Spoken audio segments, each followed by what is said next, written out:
Hadirin sekalian, bahagia dalam sekejap. Yang kita maksudkan di sini ada dua. Nomor satu, cepat bahagia.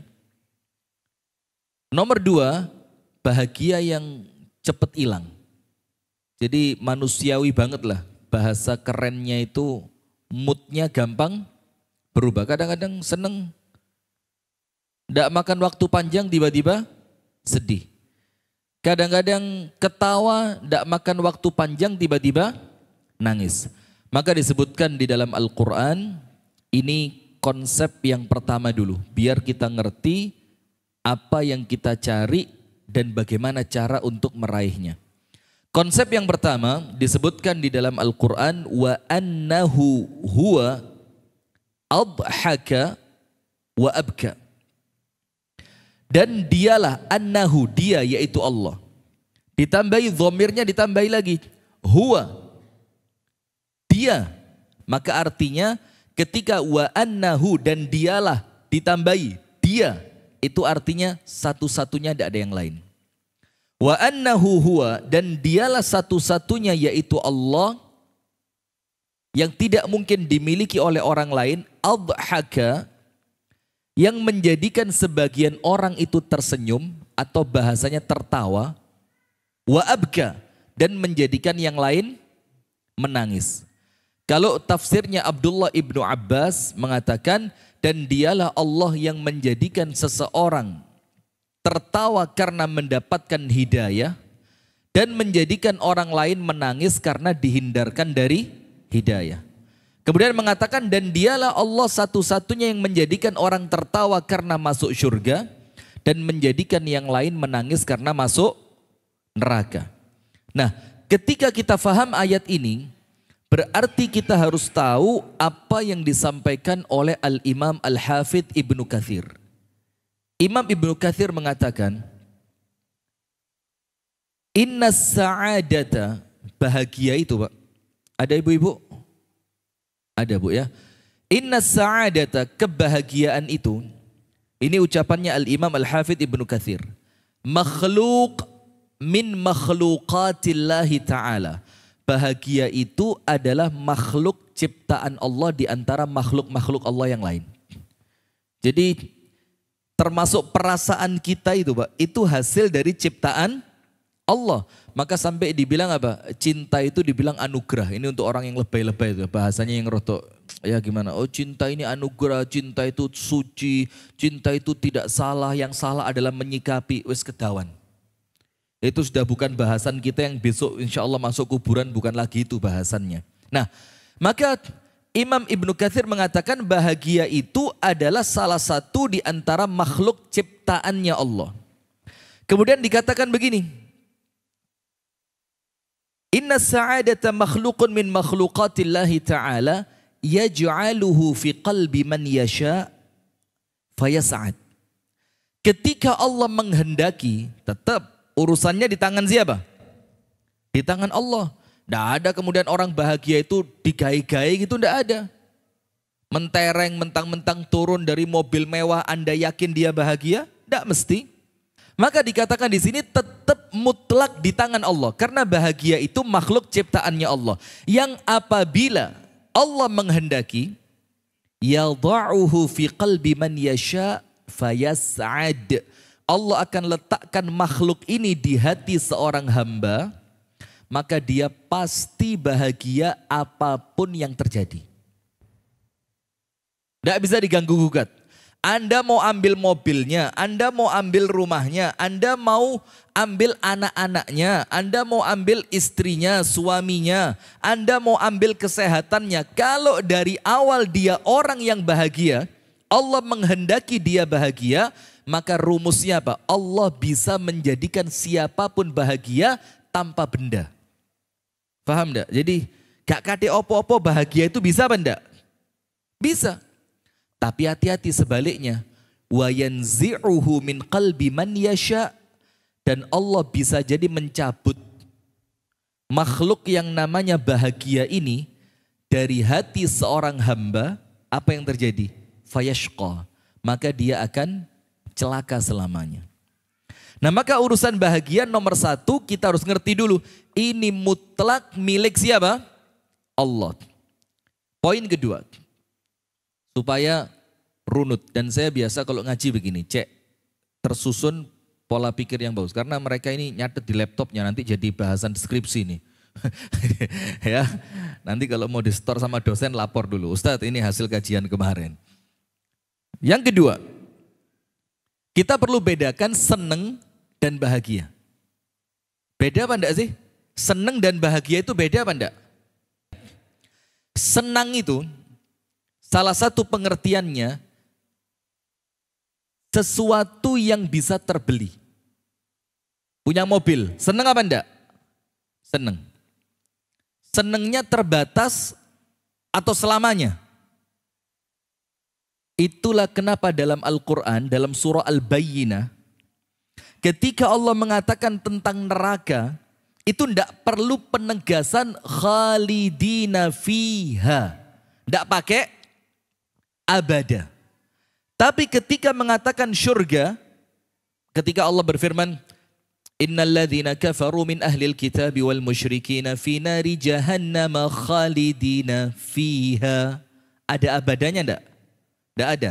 Tapi ketika mengatakan untuk orang beriman, Innal ladzina amanu wa amilus salihati ulaika hum khairul bariyah jazaohum 'inda rabbihim jannatu 'adnin tajri min tahtihal anharu khalidina fiha. Pertanyaannya, kenapa ketika ngomong neraka enggak pakai abadan, ketika ngomong surga pakai abada? Karena yang khawatir terputus itu orang yang punya kebahagiaan. Khawatir kebahagiaannya apa? Terhenti. Maka oleh Allah kita dibikin tidak usah khawatir. Khalidina fiha abada. Karena kalau orang sudah senang Pak, muncul kekhawatiran. Terus gak kesenangan ini? Ini kayaknya bakal ada jangka waktunya ndak ini? Terus kalau sama istri sama suami, ini cintanya bakal selamanya atau? Nah maka karena kebahagiaan itu di dunia ini sifatnya sementara, maka untuk akhirat oleh Allah ditambahi khalidina fiha abada. Tapi untuk orang-orang yang masuk neraka, mereka tidak khawatir azabnya terputus, malah itu yang mereka harapkan. Maka ketika Allah katakan khalidina fiha, mereka kekal di dalamnya, itu cukup menjadikan mereka ketakutan. Nah tapi untuk orang yang berbahagia, mereka perlu ditenangkan kebahagiaanmu di surga apa? Selamanya, tidak ada putus. Maka ketika semua penghuni surga sudah masuk, yang paling nyenengin mereka, setelah mereka memandang wajah Allah Ta'ala, mudah-mudahan kita mendapatkan rezeki itu ya. Amin ya Rabbal Alamin. Dalam keadaan wafat yang husnul khatimah. Amin. Dan masuk surganya tanpa hisab, tanpa azab. Amin ya Rabbal Alamin. Nah, setelah memandang wajah Allah Ta'ala, apa yang bikin penghuni surga itu paling tenang? Dan menjadikan penghuni neraka paling sengsara. Allah katakan apa? Ya ahlal jannati khuludun wala maut. Penghuni surga wis gak ono mati salawase ndek kene. Itu menjadikan mereka apa? Tenang. Sementara coba jabatan. Oh, bapaknya selesai, anaknya mau maju. Loh, saya enggak ngomong apa-apa loh. Anda mesti ngarahkannya ke sana. Enggak, saya enggak ngomong apa-apa. Ya, loh, apa sih? Ada apa? Ini mau ada apa Indonesia ini? Karena sementara, maka orang itu takut dengan sesuatu yang sifatnya apa? Sementara ketika itu menyenangkan. Coba kalau jadi pemimpin seperti zamannya Nabi Muhammad. Omahe elek, bayarannya titik, terus ngomong mengabdi untuk rakyat. Ayo, gelem apa ora? Betul-betul mengabdi yang kayak di baliho-baliho pinggir jalan itu loh. Siap berjuang untuk kemaslahatan rakyat. Sudah usah bahas itu. Nah sudah, maka hadirin sekalian, poin yang kedua, bedakan antara senang dan bahagia. Senang itu Pak bisa dibeli. Tapi bahagia enggak bisa. Senang bisa dibeli enggak? Bisa. Oh saya senang mobil, apa yang bukan punya Yahudi ya? Buruk. Oh ini trade, ini made in akhirat, ini susah ini. Nah Misalkan katakanlah Alphard gitu ya. Saya senang Alphard dan saya punya uang. Bisa saya beli Alphard? Bisa. Saya senang. Tapi apakah Alphard saya jamin saya bahagia? Enggak. Wong ketika istri saya keluar bawa Alphard ternyata kecelakaan mati. Ternyata yang bikin saya senang justru bikin saya tidak bahagia. Kenapa? Karena kesenangan saya mengantarkan istri saya celaka. Contoh, jangan na'udzubillah min syarri dzalik. Contoh lagi, senang bisa dibeli, bahagia enggak? Na'udzubillah, ya mohon maaf ya. Mohon maaf sekali. Zina. Kenapa orang berzina? Ya senang. Kalau enggak senang ngapain? Tapi apakah kesenangan berzina itu mendatangkan kebahagiaan? Enggak. Oh enggak ada Pak orang berzina bahagia, enggak ada. Senang iya. Nah maka dari sini kita mulai ngerti, oh ternyata senang dan bahagia itu beda. Nah kalau hidup kita cuma nyari seneng, yo kita hitungannya masih balita. Oh, Bapak no, aku seneng kok. Lo kenapa? Yang penting aku seneng. Nah ini maka ukurannya anak kecil. Karena kalau masih kecil yang dicari apa? Seneng. Tulen gak mangan, sing penting seneng. Coba panjenengan, saiki tulen gak samangan. Ndak mungkin mau, karena apa? Anda mikir, oh iki tuline seneng, gak mangane sing garai gak seneng. Kalau anak kecil, oh seneng. Tapi kalau kesenengannya diikuti, sakit gak dia? Sakit. Dan kalau sudah sakit dia ndak bahagia, orang tuanya pun tidak bahagia. Nah, tapi kalau sudah mulai dewasa, yang dicari bukan lagi senang tapi apa? Bahagia. Nah kalau sudah ngomong bahagia Pak, itu urusannya bukan fisik, bukan zahir, bukan benda, bukan materi. Tapi apa? Sa'adatun qalbiyatun. Perasaan yang muncul di dalam hati. Sekarang gini, saya ketemu sama teman saya, soge, ini contoh, jangan dianggap serius ya, ini contoh. Kaya raya. Saya duduk sama dia, makan di traktir, naik turun kendaraan mewah. Seneng saya. Tapi beda kalau saya sedang jalan dengan teman akrab saya. Masih melarat tak jak melaku-melaku, bahkan dia tak traktir. Hati saya akan beda. Kalau sama orang kaya tadi yang datang naik turun mobil mewah, makan keluar masuk rumah makan restoran mahal segala macam, seneng. Tapi bahagianya enggak sama. Ketika saya jalan bareng istri saya, bareng anak saya. Mungkin kalau secara finansial, hitungan manusiawinya torok saya. Wong istri saya makannya banyak. Loh, sekali lagi ini contoh. Sekali lagi ini apa? Contoh. Anak-anak saya kalau datang kemana, oh abi mainan ini segala macam. Secara materi mungkin saya mikir apa? Torok. Tapi hati apa? Bahagia. Nah, maka kalau sudah ngomong bahagia Pak, itu urusan hati. Ini poin kedua yang panjenengan kudu ngerti. Nomor satu, bahagia itu mutlak ciptaannya siapa? Allah. Nomor dua, kalau sudah ngomong bahagia berarti bukan ngomong mobil, bukan ngomong rumah, bukan ngomong cantik, jelek, tampan, buruk rupanya pasangan, bukan ngomong masalah rekening banknya berapa, tapi ngomong urusan hati. Itu poin kedua. Poin ketiga. Rasulullah Shallallahu Alaihi Wasallam itu benar-benar ngajarin kita untuk tidak salah faham tentang senang dan bahagia. Dalam banyak hadis. Hadis yang pertama, sing gampang dulu, yang panjenengan paling sering dengar. Rasulullah kalau ngomong kaya, kaya itu kata Rasulullah kaya apa? Kaya apa? Apakah yang rumahnya mewah? Tanahnya luas? Tabungannya besar? Enggak. Rasulullah ketika mengatakan tentang kaya, laisal ghina an kathratil arad. Yang dibilang orang kaya itu bukan yang asetnya banyak. Walakinnal ghina ghinan nafs. Tapi yang dibilang kaya itu kaya apa? Hati. Karena banyak orang yang materinya melimpah tapi hatinya masih miskin. Yang paling gampang contoh koruptor rata-rata yang kita lihat di gedung KPK sudah kaya atau masih miskin? Secara materi kaya. Kenapa masih korupsi? karena hatinya masih merasa miskin. Pertanyaan yang lain. Di zaman Rasulullah menyiapkan pasukan perang, di zaman Jaisyul Usrah, pasukan perang yang dalam keadaan susah, tidak punya uang, tidak punya bekal makanan, persiapan minim. Rasulullah mengatakan, barang siapa mempersiapkan pasukan ini, maka dia dapat surga. Barang siapa mempersiapkan pasukan ini, maka dia dapat surga. Sudah kan? Dalam keadaan semua tidak punya duit, semua sahabat diem, meneng kabeh. Bukan karena mereka pelit, tapi memang mereka mikir kami tidak punya apa yang bisa kami sedekahkan.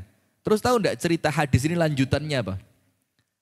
Ada seorang laki-laki tiba-tiba berdiri, terus dia pulang, balik-balik bawa apa? Bawa sarung, apa namanya bahasa Jawanya? Bonggelan apa? Sarung yang bangkelan. Itu dibuka di hadapan Nabi Muhammad setelah dia pulang balik ke masjid, dibuka, jeret. Anda tahu isinya apa? Kalau bahasa kita Pak ya, piring, gelas, sendok, cowek, wajan. Jadi betul-betul perlengkapan rumah tangga. Yang karena dia mendengar hadis barang siapa menyiapkan pasukan ini bakal dapat surga. Dia tidak rela kalau tidak ada yang bisa disedekahkan. Akhirnya masuk ke rumah, wis opo sing iso dikekno gowo. Sampai di bangkelan sama dia, diikat di sarungnya dia, dibuka. Setelah sahabat ini datang, bongkar barangnya, Rasulullah mengatakan, jazakallahu khairan, terima kasih, mudah-mudahan sama Allah diberkahi. Sahabat yang lain mikir, oh ternyata sedekah itu loh, seperti itu tok, boleh. Akhirnya mereka berbondong-bondong, pulang, bawa harta mereka masing-masing. Nah pertanyaannya, sahabat yang berangkat pertama ini kaya atau miskin? Kaya atau miskin? Miskin. Kenapa dia berani sedekah? Karena miskin secara materi, kaya secara hati.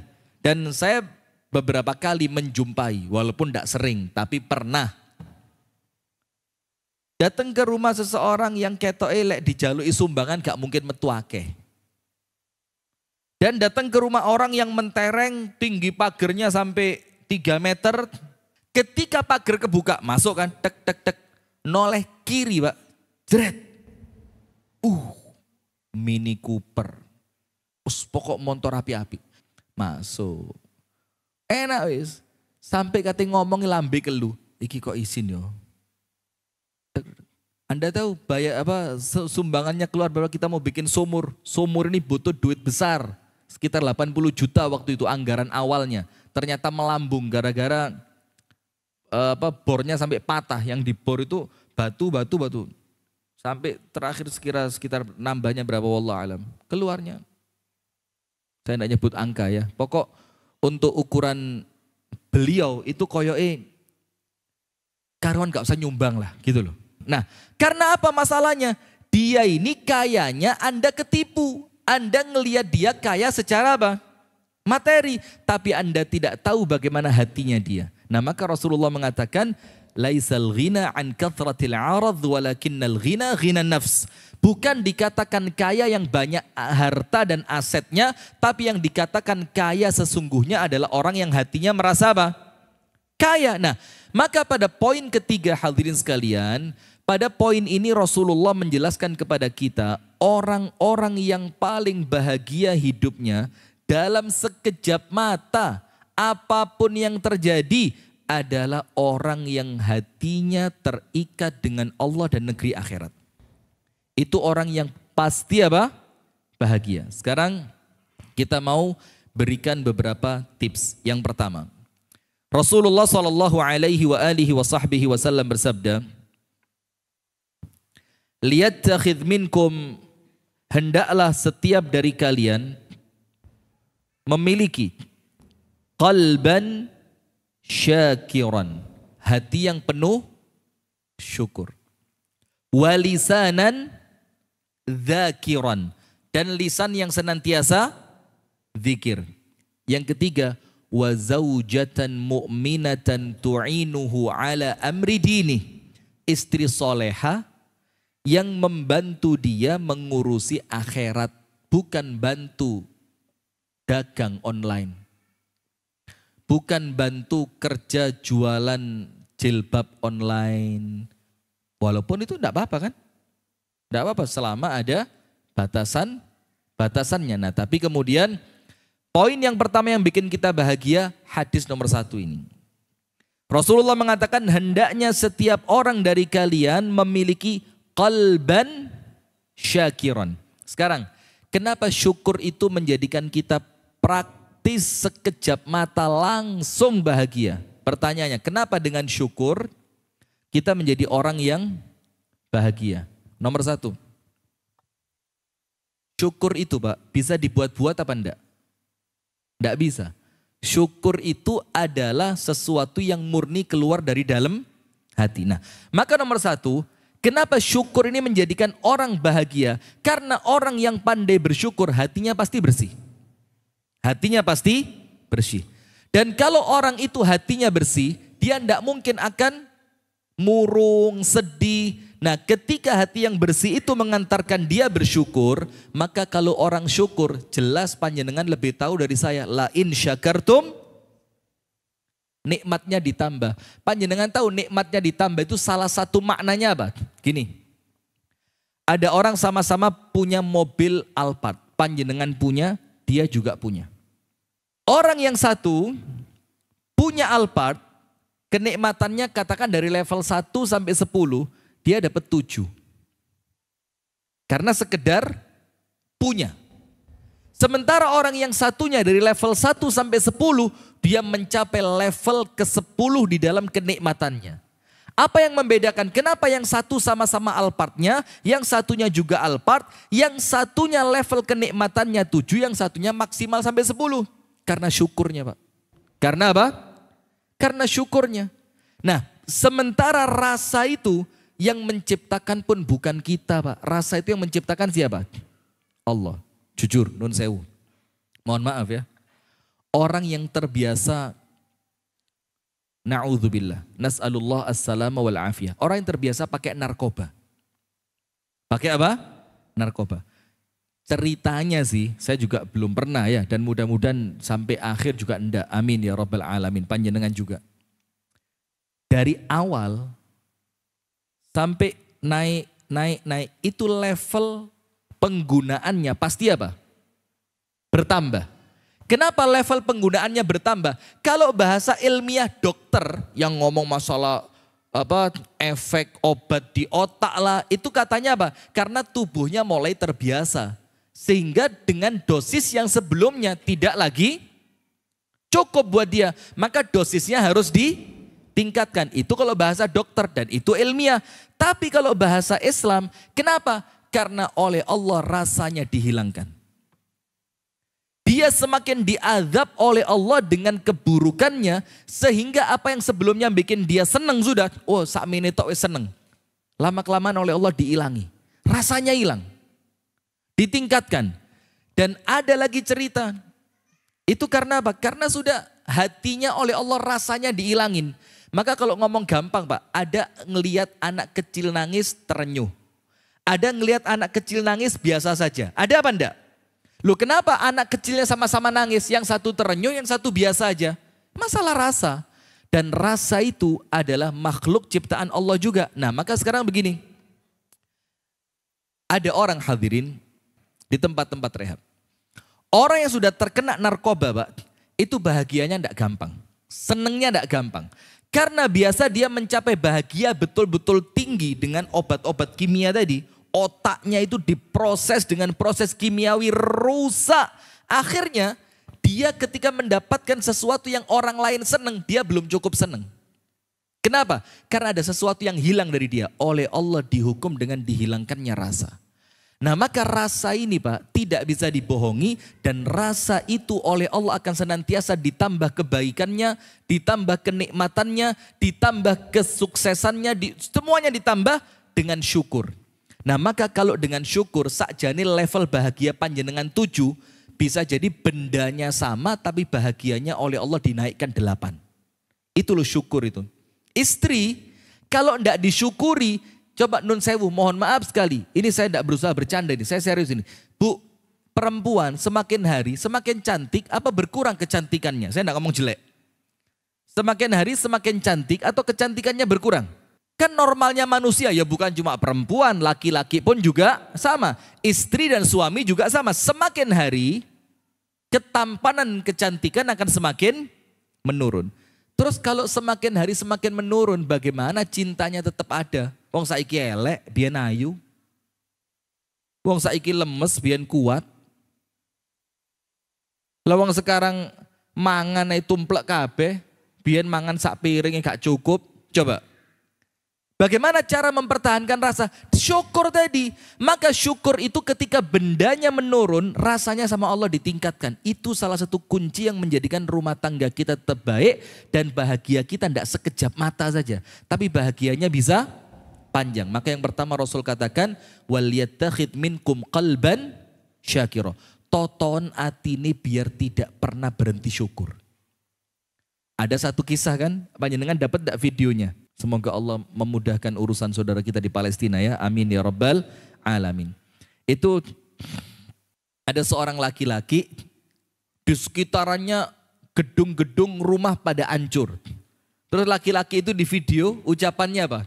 Alhamdulillah, alhamdulillah, alhamdulillah. Sambil senyum, sumringah dia. Dalam keadaan apa? Semuanya hancur. Rumah hancur, mobil kebakar, semuanya habis. Tidak lama di sampingnya ada satu laki-laki lagi datang bawa kucing. Dapat tidak panjenengan videonya? Kemudian laki-laki itu hadirin, itu tamparan buat kita. Omahnya hancur, mobil kobong, keluarga belum ketemu, entah masih selamat ataukah sudah meninggal. Tapi ketika di video, sumringah ngomongnya apa? Alhamdulillah, karena rasa itu tidak bisa dibuat-buat. Orang lain boleh masukkan seseorang ke penjara, tapi hatinya tidak bisa dipenjara. Maka Syekhul Islam Ibnu Taimiyah sampai titik akhir dari permusuhan lawannya, Ibnu Taimiyah bilang apa? Ini mereka mau ngapain sih? Jannati wa bustani fi qalbi. Loh, tamanku itu aku simpen di dalam hatiku. Taman yang indah yang ada bunganya, ada ijonya, ada kuningnya, ada merahnya. Itu saya nyimpennya di dalam hati. Wahia ma'i ainama ruhtu. Dan itu taman senantiasa bersamaku kemanapun aku pergi. Terus Ibnu Taimiyah menjelaskan, kalau kalian penjarakan saya, habsi khalwa. Kalau saya di penjara, alhamdulillah, kesempatan untuk berduaan dengan Allah tidak ada yang ganggu. Makan dianterin, tidak diganggu anak, tidak diganggu istri dalam tanda kutip loh ya. Bukan berarti anak sama istri itu ganggu, tidak. Tapi artinya tidak diganggu kesibukan sehari-hari, fokus ngaji, ibadah, sholat, istirahat, ngaji, ibadah, sholat, zikir, doa. Jadi urusan hati ini itu yang mempengaruhi Anda bahagia apa enggak. Nah maka kata Ibnu Taimiyah, kalau saya di penjara, ya sudah, penjara itu saya anggap apa? Waktu saya berduaan dengan Allah. Maka Buya Hamka menyelesaikan tafsir apa di penjara? Tafsir apa? Al-Azhar. Selesainya di mana? Di penjara. Sampai ketika keluar, Buya Hamka dalam buku yang ditulis sama anaknya nulis apa? Terima kasih telah memenjarakan saya. Coba saya tidak di penjara, saya tidak bisa nulis tafsir Al-Azhar itu. Coba. Di penjara, tidak mencabut bahagianya. Kenapa? Karena bahagianya dia tidak disetir orang lain. Bahagianya dia disimpan di dalam hati. Terus yang kedua kata Ibnu Taimiyah, watardi siyaha. Kalau kalian mengusirku, mengasingkanku dari kampung halamanku, yo rekreasi. Bayangin, seenteng itu. Kalau kalian mengusirku, apa yang terjadi? Ya rekreasi, masa di Malang terus, rek? Iya, masa di sini terus? Kan sesekali pindah tempat, pindah suasana, pindah teman, pindah pergaulan, pindah cuaca, pindah suhu, pindah makanan. Rekreasi. Dan yang terakhir, waqatli, kalau sampai kalian bunuh saya, syahadah. Itulah kematian yang aku cari. Kenapa begitu? Senantiasa syukur, hatinya bersih.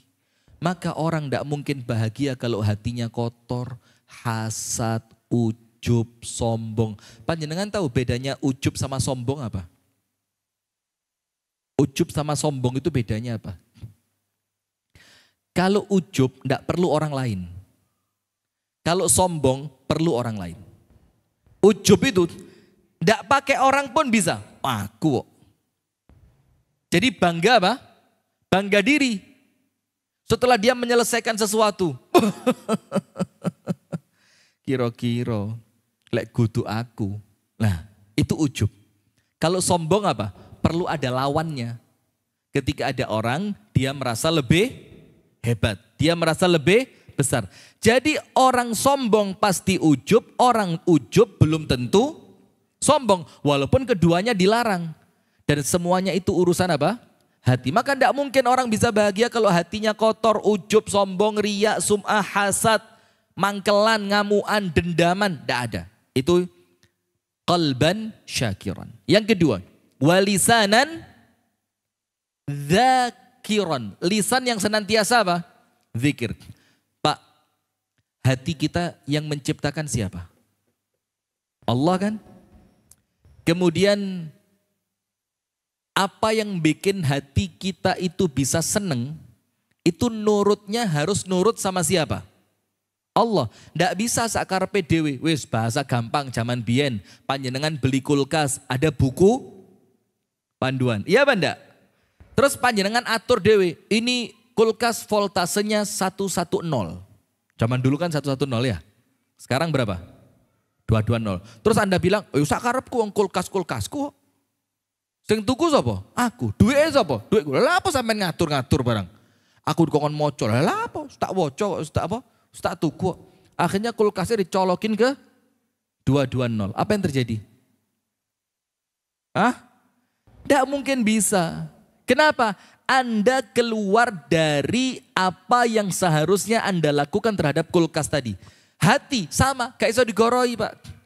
Walisanan zakiron, lisan yang senantiasa berzikir. Dan mohon maaf, sebagaimana tubuh ini butuh makanan, hati kita juga butuh apa?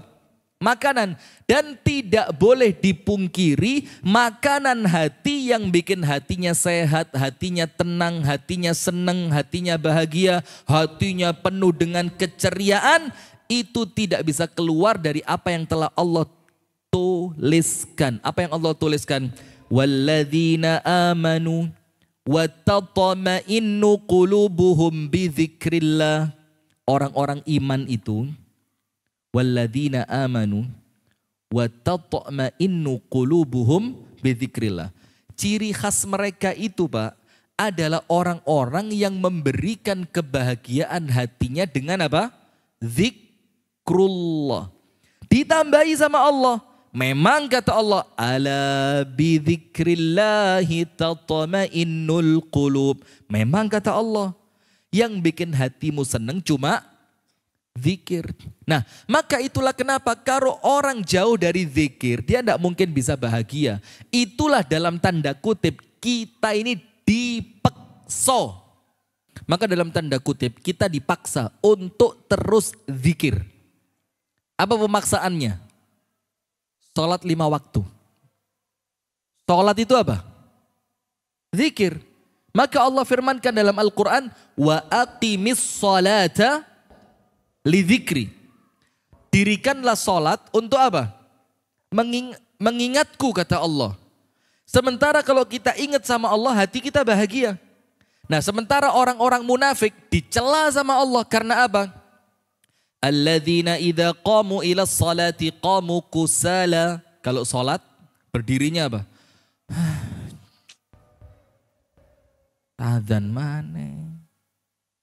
Terus noleh. Aduh, imami sing iki. Salamat anaba iki wis. Sudah. Jadi lah bukan antum Ustaz ini misalnya. Kalau antum semakin panjang semakin seneng ana Ustaz. Masya Allah tabarakallah. Nah sudah. Maka orang-orang munafik itu tidak akan pernah bisa bahagia. Keadaan hati sama zahirnya tidak pernah sama. Maka Allah salah satu katakan tentang mereka, walladzina idza qamu ila salati qamu kusala. Kalau salat malas. Ingat loh ya, orang munafik saja salat walaupun malas. Mosok panjenengan ndak sholat ngaku ndak munafik. Ya kan malah gak lucu mana. Ini yang munafik loh sholat. Sampai dibilang sholat yang paling berat untuk orang munafik. Sholat apa? Isya dan subuh. Tapi sholat gak mereka? Sholat tapi merasa berat. Terus Allah lanjutkan ayatnya. Wa idza qamu ila sholati qamu kusala yura'unan nasa. Mereka itu sholatnya pengen dilihat siapa? Manusia. Terus sifat sholat mereka apa? Wala yadhkurunallaha illa qalila. Pas sholat lo ini, wes jelas urusannya dengan Allah. Tapi ketika urusan langsung dengan Allah saja, wala yadhkurunallaha illa qalila. Ingatnya sama Allah cuma sedikit. Pas sholat yang seharusnya total 100% ingat sama Allah, ingatnya dikit. Apalagi pas tidak sholat. Yus gak eling Allah blas. Sementara Anda tahu, Nabi siapa? Yang ngomong malam-malam, malam ini semua istri saya mau tak gilir. Nabi Sulaiman tadi ngomong sama dirinya, malam ini tak gilir semua. Apa yang terjadi?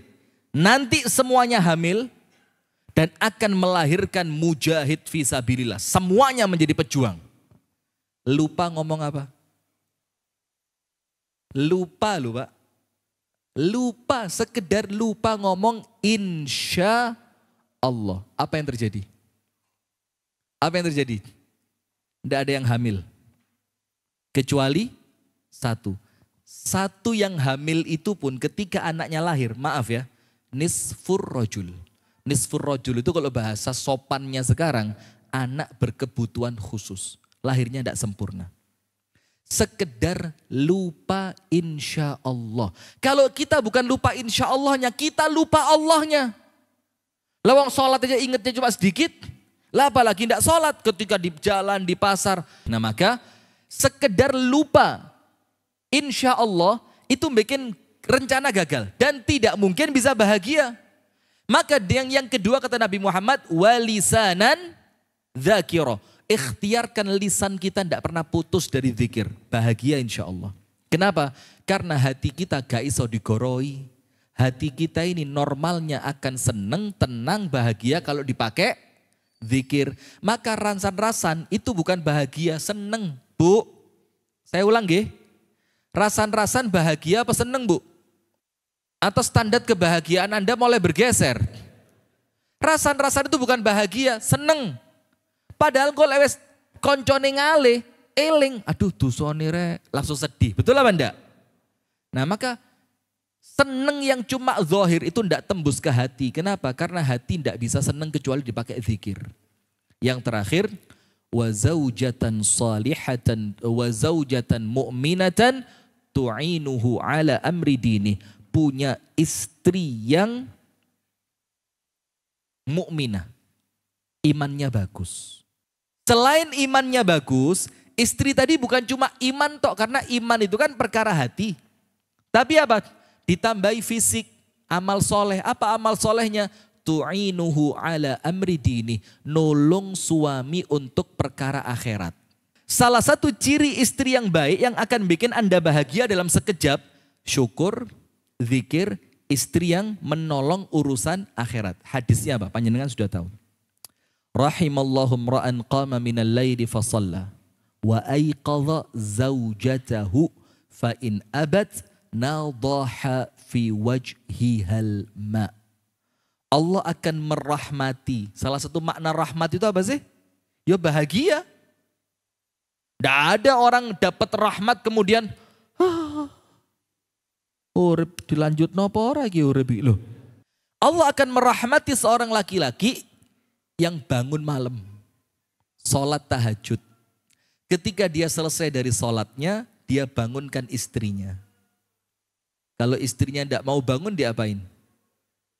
Dipercikkan air ke wajahnya. Fasallaya, maka mereka sholat berdua. Ini loh.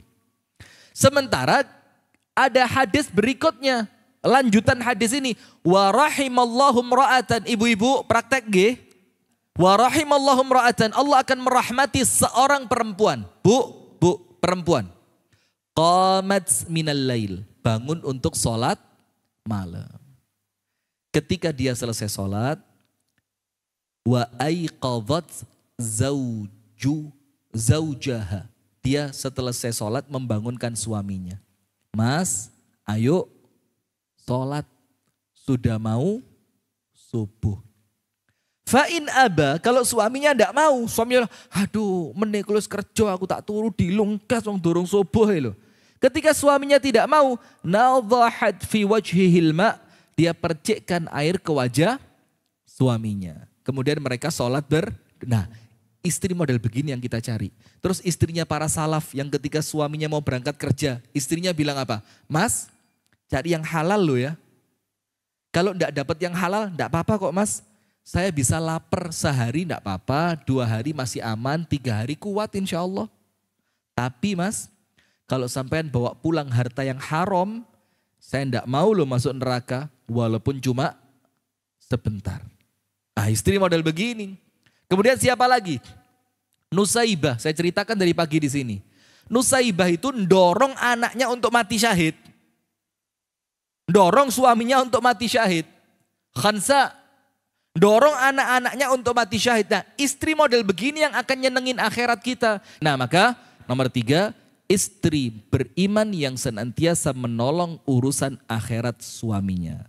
Penutup singkat, Rasulullah mengatakan kaya itu di hati, miskin di mata. Wa ja'ala faqrahu baina ainai. Maka kalau orang kepingin bahagia, matanya diatur. Apa matanya diatur? Ojo ndelok sing dukur-dukur engkau kesampluk pesawat. Ngelihatnya yang apa? Yang rendah-rendah supaya kita bisa mensyukuri apa yang telah Allah beri. Amin ya rabbal alamin. Semoga ada manfaatnya. Pakai sumur bor susah, pakai sumur besar juga susah karena berbatu. Ya, batunya seperti ini.